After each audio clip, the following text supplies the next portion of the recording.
Sometimes the most dangerous doorway is the one that looks familiar. You sit quietly with your morning coffee, watching dust motes dance in the late afternoon sunlight streaming through windows you've cleaned countless times. The house holds its breath around you, filled with the accumulated silence of years spent learning to live with yourself. Then your phone buzzes against the kitchen table, and there it is, a name you thought had disappeared forever from your life, glowing on your screen like a ghost, asking for permission to haunt you again. Your chest tightens before your mind even processes what you're seeing. It's been years since they walked away, leaving crater-sized holes in your trust and scars on your spirit that you spent entire seasons learning to live with. Those wounds became teachers, showing you exactly what you would and wouldn't accept again. Yet here they are, reaching across time and distance with words like, "I've been thinking about you," or "We should catch up," or the particularly cruel, "I miss what we had." Your finger hovers over the screen while your heart argues with your wisdom. Every cell in your body remembers the hurt, how they made you feel small when you needed to feel valued, how they took your generosity and gave back only criticism, how they showed up for your celebrations but vanished during your struggles. But something deeper whispers about second chances and forgiveness and what good people are supposed to do when someone extends what looks like an olive branch. You've spent decades being the reasonable one, the understanding one, the person who gives benefit after benefit of the doubt, until you've given away pieces of yourself you can never get back. You've been taught that forgiveness means opening doors, that healing requires allowing return, that love means endless chances for people to prove they've changed. But what if the deepest form of love is the boundary that protects your peace? What if wisdom looks like keeping certain doors locked, not out of bitterness, but out of sacred self-preservation learned through decades of painful experience? After 65, something fundamental shifts in the arithmetic of relationships. The time you have left becomes precious in ways that transform every decision about who deserves access to your heart. Energy becomes currency. You spend more carefully, having learned that some people are black holes who consume everything you offer without ever giving anything meaningful in return. Peace becomes a treasure you guard more fiercely, knowing how much work it took to achieve and how easily it can be shattered by the wrong person walking back into your carefully ordered world. The patience you once had for games and manipulation and empty promises has been refined into something clearer, sharper, infinitely more valuable. You've learned to recognize the difference between someone who's genuinely changed and someone who simply learned better packaging for the same destructive behaviors. Your tolerance for drama has evaporated like morning dew, replaced by a fierce commitment to protecting the serenity you've fought so hard to create. There are 3 types of people who will come knocking on the door of your later years, drawn like moths to the flame of your hard-won stability. They sense something in you that they desperately need: your emotional equilibrium, your wisdom earned through suffering, your capacity for forgiveness that they remember from before. They return not because they've fundamentally changed, but because they recognize that you have. They see strength where they once exploited weakness, and they want access to what you've built in their absence. The cruel irony is that your healing becomes their target. Your peace becomes their balm. Your wisdom becomes their validation. They circle back not to offer anything new, but to take what your years of growth and recovery have created. They mistake your scars for softness, your forgiveness for foolishness, your hard-earned serenity for an invitation to disrupt it once again. The first is the energy vampire who once drained you dry with their relentless neediness and self-absorption. You remember them with painful clarity, the friend who turned every conversation into a therapy session about their endless crises, but disappeared completely when you needed support during your husband's illness or your mother's final days. The family member who called only when they needed money, advice, or someone to clean up their latest financial or emotional mess, but never bothered to ask how you were managing your own struggles. They're the person who treated your kindness like a renewable resource, taking and taking until you had nothing left to give, then moving on to fresher sources of compassion when you finally admitted you were exhausted. They consumed your emotional energy like a drug, always needing more sympathy, more attention, more free therapy sessions where you listened to the same problems repeated endlessly without any effort on their part to actually solve them.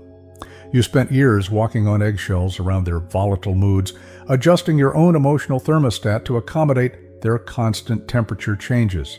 Your own problems seemed small by comparison to their dramatic crises, so you learned to minimize your needs and maximize your availability for their endless emergencies.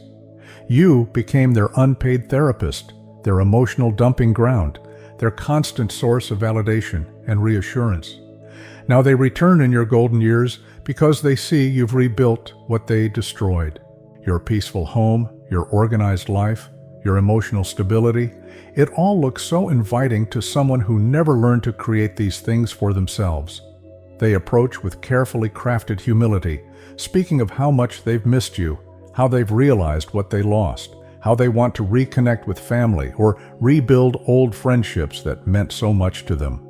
But watch their words carefully, and you'll notice the telltale signs. Within minutes, the conversation turns to their problems, their needs, their difficult circumstances that somehow always require your immediate attention and concern. See how naturally they slide back into the old pattern of taking up all the emotional oxygen in the room, making their pain the center of every interaction. They haven't changed. They've simply gotten better at packaging their demands in language that sounds like love and connection. The energy drain begins immediately, as familiar and inevitable as winter cold seeping through old windows. Your carefully cultivated peace starts evaporating the moment you engage with their chaos. Your hard-won emotional stability wobbles under the weight of their relentless neediness. Within hours of their return, you find yourself once again carrying burdens that aren't yours, solving problems you didn't create, and feeling responsible for emotions you can't control. The second destructive returner is the fair-weather friend who vanished completely during your darkest seasons. When your spouse was dying and you needed someone to sit with you in the hospital waiting room, they were nowhere to be found. When you were battling your own illness and could barely get out of bed, your calls went straight to voicemail. When you lost your job at 62 and faced the terrifying prospect of starting over, they had suddenly become too busy to maintain contact. These are the people who loved you when loving you was easy and cost them nothing. They enjoyed your company when you were the fun friend who organized dinner parties and remembered everyone's birthdays. They valued your relationship when you were the successful one with interesting stories and vacation photos to share. But when life handed you struggles that made you less entertaining, when your pain became too heavy for their comfort, when your need felt too big for their convenience, they simply evaporated. They had better places to be during your storms, easier people to love during your difficult seasons, lighter conversations to have when your words carried the weight of real grief. Your suffering made them uncomfortable, so they chose comfort over loyalty, convenience over commitment. They taught you that their love came with conditions you never knew existed until you needed them most and discovered they were gone. Now they reappear because your storms have passed and you've emerged stronger than before. They see you've survived what they couldn't bear to witness, rebuilt what they wouldn't help you save. The version of you that emerged from the fire looks interesting to them again, more resilient, more wise, more compelling than before. They want back into your sunshine without having earned the right through presence in your rain. They speak of being busy during your difficult times, of not knowing how to help, of assuming you had enough support from other people. They offer excuses wrapped in charm, explanations that sound reasonable if you don't look too closely at the pattern of abandonment they reveal. They frame their absence as consideration, their silence as respect for your privacy, their abandonment as giving you space to heal. But you remember the isolation of fighting your battles alone while they posted cheerful updates on social media about their worry-free lives. You remember checking your phone obsessively for messages that never came, hoping for support that never materialized. You remember the crushing loneliness of realizing that the person you thought would stand by you had quietly slipped away when standing became inconvenient. They return because they want access to the version of you that emerged from the fire, stronger, wiser, more interesting than before. They're drawn to your resilience like tourists to a landmark, wanting to be associated with your transformation without having participated in the difficult work of achieving it. They offer surface-level friendship, conditional love, connection that will evaporate again the moment your life becomes complicated or demanding. The third and perhaps most dangerous returner is the wounded warrior who mistakes your healing for an invitation to break you again. This might be the ex-spouse who left you for someone younger, then discovered that new relationship wasn't the paradise they imagined. The adult child who cut contact during a family conflict, then realized they missed the unconditional love and support you provided. The friend who betrayed your trust in a moment of weakness, then found that living with guilt has become uncomfortable. They approach carrying the same wounds that drove them away in the first place, but now with added desperation and rehearsed apologies. They've learned the language of therapy and self-help, speaking fluently of growth and change and lessons learned. They use words like healing and accountability and making amends. But underneath the polished presentation, the same patterns lurk waiting to surface. The selfishness that justified hurting you before still lives in their heart, just better disguised. The entitlement that demanded your understanding while offering none in return still shapes their expectations. The emotional immaturity that created the original damage has been covered with therapeutic vocabulary, but not actually addressed. They want your forgiveness not because they've truly changed, but because living with the consequences of their choices has become uncomfortable. They miss the safety net you provided, the endless patience you offered, the way you absorbed their pain so they didn't have to face it themselves. They return seeking healing for their guilt, not necessarily prevention of future harm. They want absolution that restores their comfort without requiring genuine accountability or fundamental change in their behavior. These wounded warriors are particularly dangerous because they exploit your deepest spiritual values against you. They know you believe in forgiveness, so they frame their return as an opportunity for you to practice it. They know you value redemption, so they present their vulnerability as proof of transformation.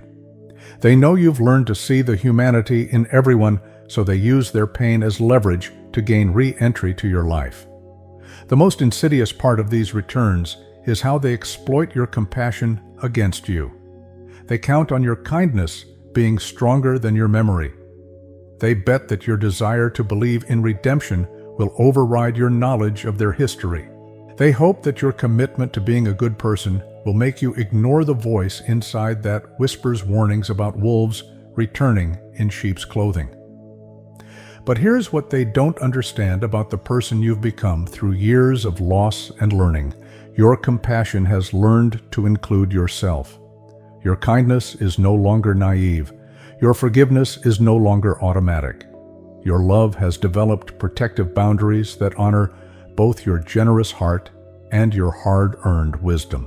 The strength you've developed isn't the brittle hardness that refuses all connection, but the flexible resilience that chooses connection wisely. You've learned to love people from a safe distance, to wish them well without welcoming them back into your daily life, to forgive without forgetting the lessons their behavior taught you about who they really are beneath their words and promises. Your wisdom recognizes patterns they hope you've forgotten. Your instincts, sharpened by experience and loss, pick up on subtle signals they thought they'd hidden. Your intuition, no longer shouted down by social expectations or guilt, speaks clearly about dangers they assume you won't see coming. The part of you that learned to survive their toxicity the first time is still alive and alert, ready to protect what you've built. You know now that forgiveness doesn't require relationship restoration. You understand that love doesn't always mean unlimited access to your time, energy and emotional resources. You've learned that protecting your peace isn't selfishness.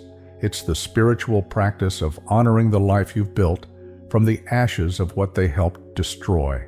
The energy you once spent trying to fix them, convince them to treat you better, and accommodate their dysfunction now flows toward people who reciprocate respect, offer mutual support, and contribute to your well-being, rather than constantly threatening it.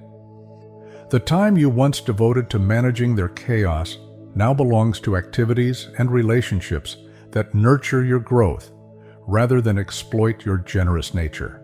Your calendar, once hijacked by their emergencies and demands, now reflects priorities you've chosen based on what brings meaning and joy to your remaining years. Your phone, once held hostage by their endless needs for attention and validation, now connects you with people who understand that friendship is a two-way exchange of care and consideration. The home you've created as a sanctuary from life's inevitable storms doesn't have to become a refugee camp for people who never learned to weather their own difficulties. The emotional stability you've cultivated through years of inner work and therapy doesn't have to become a crutch for people who refuse to develop their own coping skills. The happiness you've discovered in this season of life doesn't have to be sacrificed on the altar of other people's unresolved issues and endless drama. Some doors, once closed, are meant to stay closed, not because you lack love or mercy or understanding, but because you've learned the difference between healthy connection and harmful attachment. You've discovered that saying yes to your peace sometimes requires saying no to people who mistake your kindness for weakness, your healing for an invitation to wound you again. The wisdom you've earned through surviving and thriving recognizes that not every relationship deserves resurrection. Not every connection that once existed should be restored. Not every person who played a role in your past belongs in your future. Some chapters end for good reason, and trying to rewrite them often prevents the new stories that want to be born. When these three types return with their carefully rehearsed appeals and emotional manipulation, your response comes not from hardness, but from wholeness. You can acknowledge their presence without opening your door. You can wish them well without welcoming them back into your carefully curated life. You can forgive their past without providing them a future seat at your table. Your no to these returners isn't spoken from anger or bitterness, but from the deepest form of self-respect you've ever practiced. It comes from understanding that your remaining years are too precious to spend refighting battles you've already won, relearning lessons you've already absorbed, re-breaking your heart over people who've proven they don't know how to handle it with the care it deserves. The peace you've built in your later years isn't just personal comfort. It's a sacred accomplishment that deserves fierce protection. Every boundary you maintain, every toxic person you refuse to readmit, every destructive pattern you decline to repeat honors the immense work you've done to heal and grow and become the person you were always meant to be. Your later years are for harvesting the wisdom of all your experiences, including the painful ones that taught you who to trust and who to keep at arm's length. Therefore, enjoying relationships that feed your soul rather than drain your spirit. Therefore, creating memories with people who see your worth and honor your journey rather than those who view you as a resource to be exploited or a problem to be solved. The garden of your remaining years has limited space and growing season. Every plant you choose to nurture should contribute to the beauty and abundance you want to create. Invasive species, no matter how familiar or how persuasively they argue for inclusion, will choke out the flowers you've worked so hard to cultivate in the soil of your hard-won serenity. You've survived the breaking. You've learned from the healing. You've earned the peace. Now you get to choose who has access to what you've built, and that choice is yours alone to make. No explanation required, no justification needed, no guilt deserved for protecting what took you decades to create. The door they're knocking on belongs to you now, and you hold the only key that matters, the key to your own peace, happiness, and well-being in whatever years remain ahead of you.